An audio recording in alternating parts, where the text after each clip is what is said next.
ሃይ እንዴት ናችሁልን? ዛሬም በቆንጆ ትረካ መተናል። መኝታ ቤት ሾው።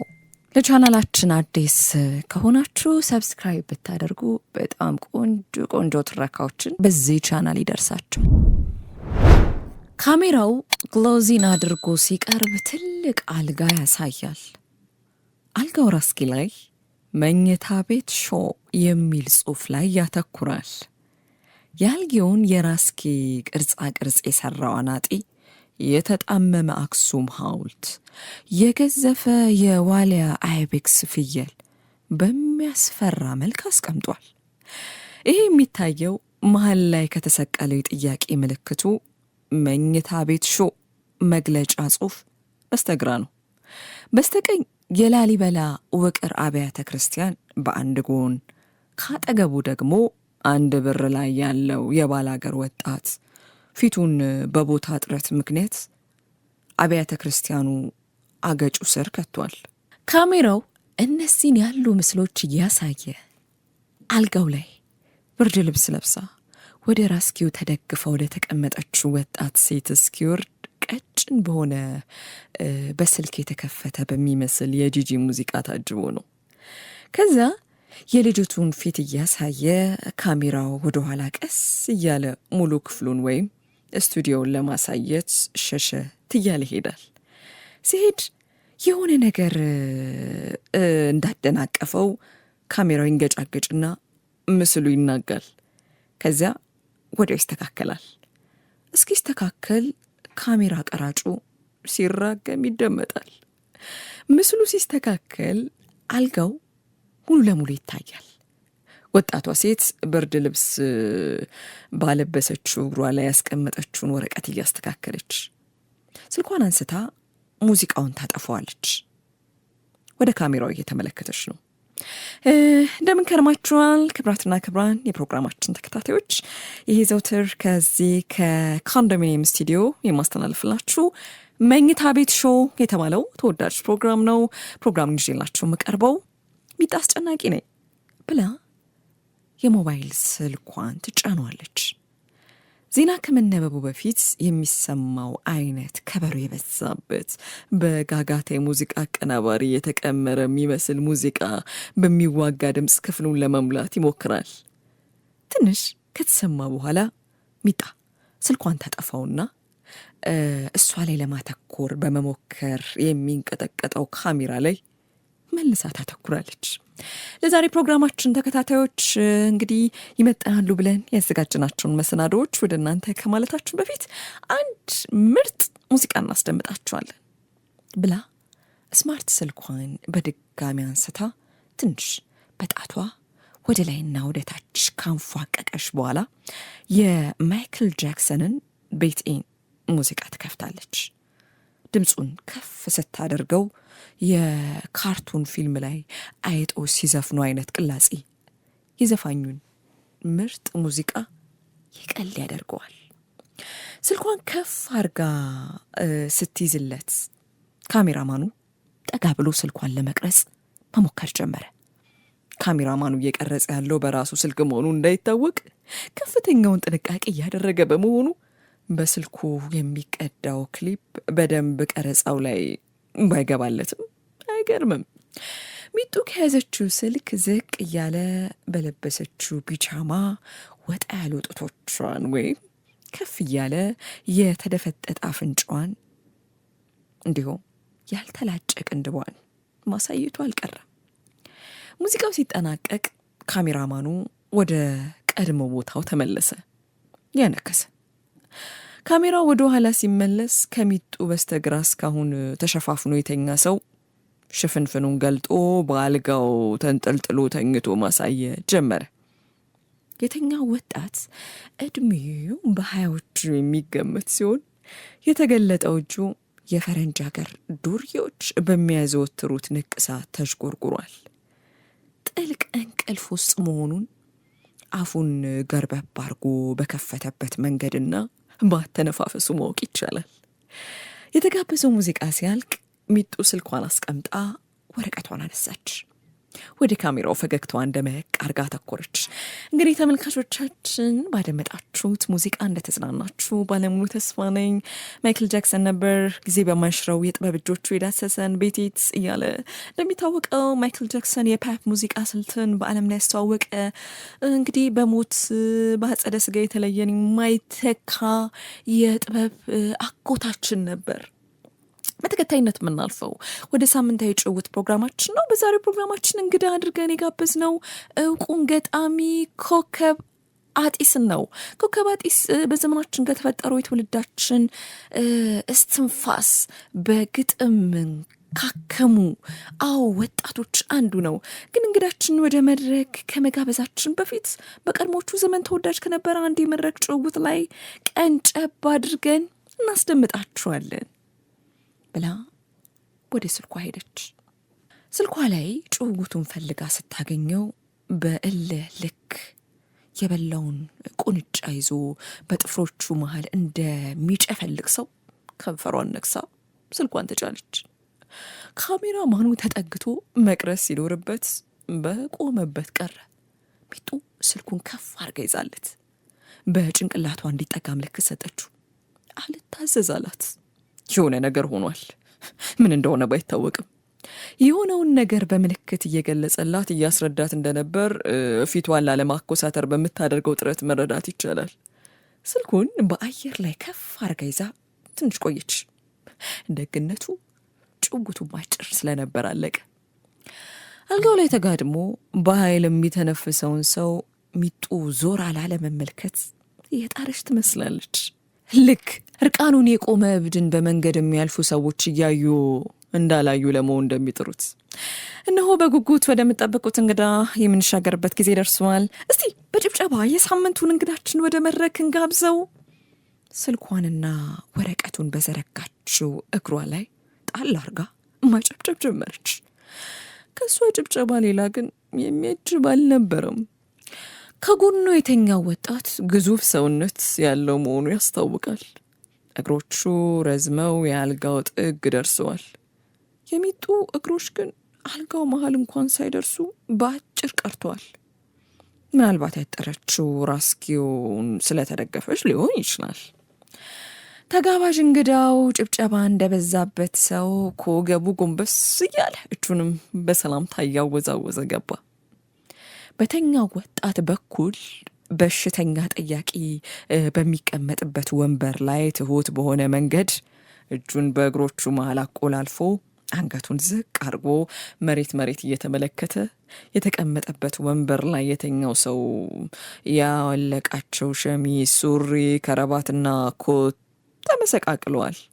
በተንጠለጠለው ሱሪ ኪስ የ100 ብር ኖት ወጣ ብሎ ይታያል።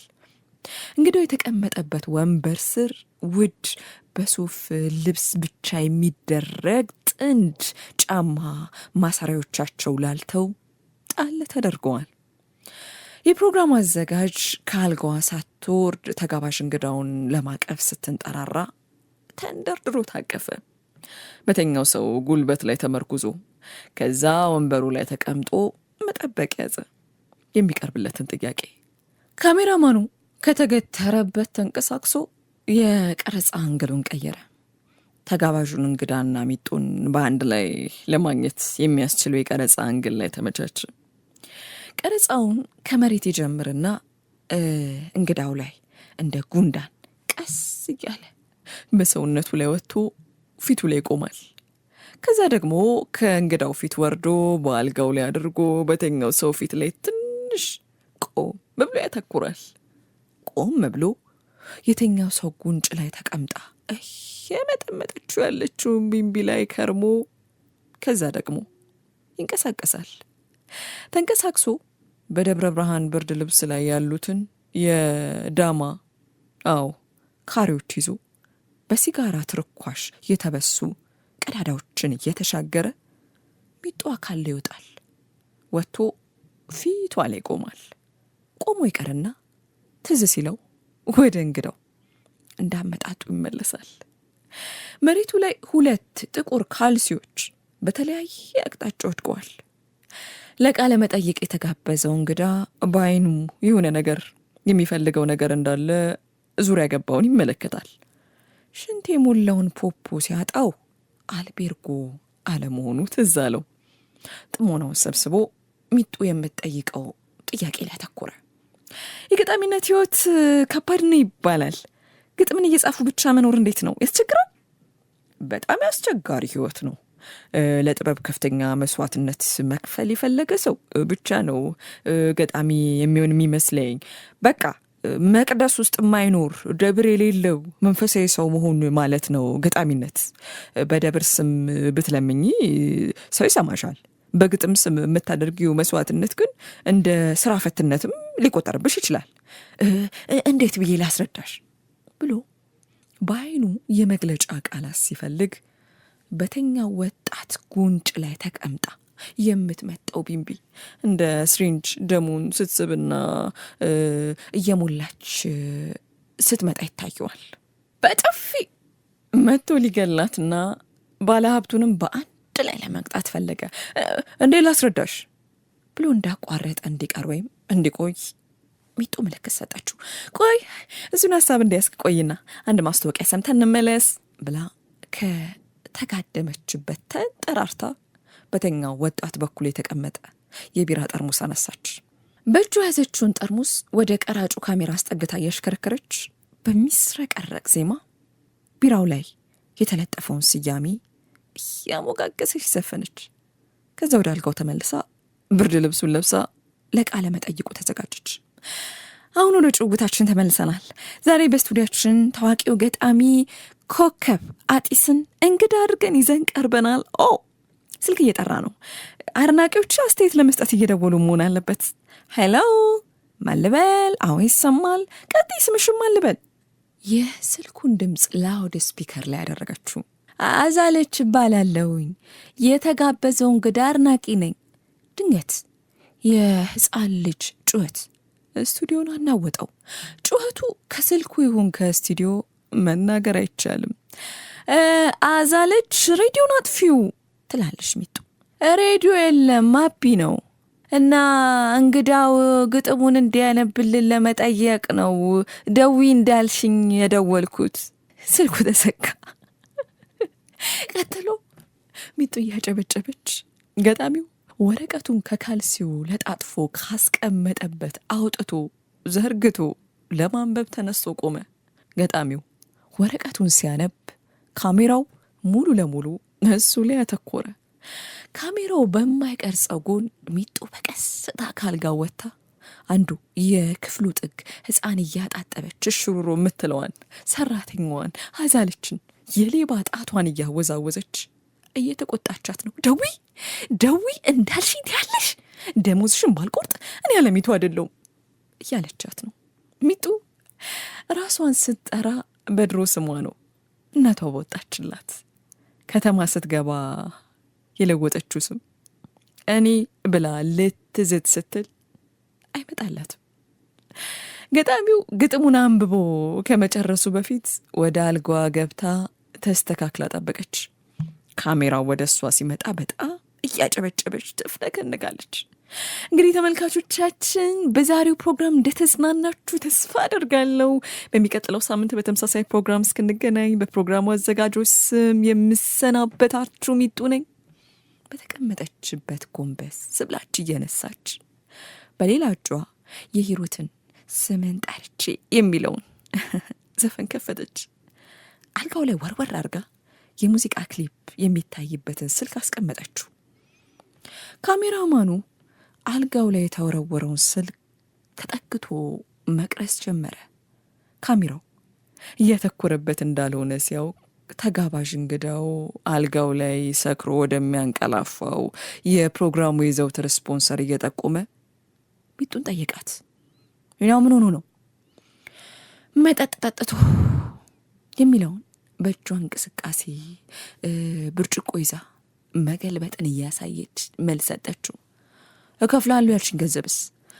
እሱ ሲነቃ ጠይቀው። አሁንም በዱዳ ምልክት ጠቆመችው። መች ነው የሚነቃው አላት ገጣሚው። ቅድም ቢምቢዋን ገድሎ በዛውም የፕሮግራሙን ስፖንሰርና ባለቤት ሊቀሰቅስ ይችል የነበረበት አጋጣሚ ማምለጡ እየቆጨው ምናልባት የአዲስ ዓመት ፕሮግራም ሲዘጋጅ ሌሎች ስፖንሰሮች ብርና ማስታወቂያ ይዘው በሚመጡ ሰዓት ለዛ ተመለስ አለችው።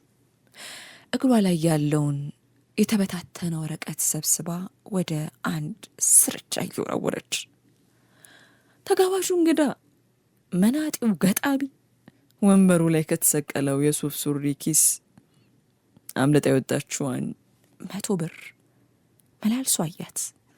ቀስ ብሎ ሳያስነቃ መዞ ከሩጫ ባልተናነሰ እርምጃ ተፈተለከ። ሚጡ ካሜራማኑ በስልክ የሷን ስልክ ሲቀርጽ እያየች ፕሮግራሙ ከመጀመሩ በፊት ከፍታ ግማሽ ያደረሰችውን ቢራዋን ጨረሰች። ቢራው በማስታወቂያው ላይ አሞካሽታ የዘፈነችለት አይደለም። ብር የሚሰጣት ቢራ ጣዕሙን ማትወደው ነው። የፋብሪካው ባለቤት ራሱ አይወደውም። ከጎኗ ተኝቶ የሚያንኮራፋው የፕሮግራሙ ስፖንሰር ፕሮዲውሰር ሌላ ያላመረተውን መጠጥ ጨልጦን የሰከረው። የሰራተኛዋን ደሞዝ መቀነስ እንዳለባት ደግማ ዛተች። ደሞዝ ስጨምርላት ሁሌ ታረግዛለች። አንዴ ወልዳ አሁንም ልትደግም ነው። ካሜራማኑ ዘበኛዋ ነው። ዘበኛዋን ካሜራማን፣ ሰራተኛዋን ሴክሬታሪ አድርጋ ልታሳድጋቸው ብትሞክር ደሞዝ ብትጨምርላቸው እርስ በርሳቸው ተጋብተው ፕሮግራሟን የህፃን ልጅ ጩኸት አደረጉባት። ደግሞ ትቤታቸው ዘበኛው አልታዘዝም የማለት አዝማሚያ እያሳየ ነው። የሚቀጥለው ፕሮግራም ላይ አንዴ ይስራላትና ከዛ ሌላ ምትክ ትፈልጋለች። ቢሮዋን ጠጥታ ስትጨርስ ዘበኛው መጥቶ ሚስቱና ልጁ ወደ ሚላቀሱበት ጓዳ ገባ። ሚጡ ያለ ፍላጎቷ ዞራ ስፖንሰሯን አቀፈችው። ግን ሰውየው ከእንቅልፉ አልነቃ።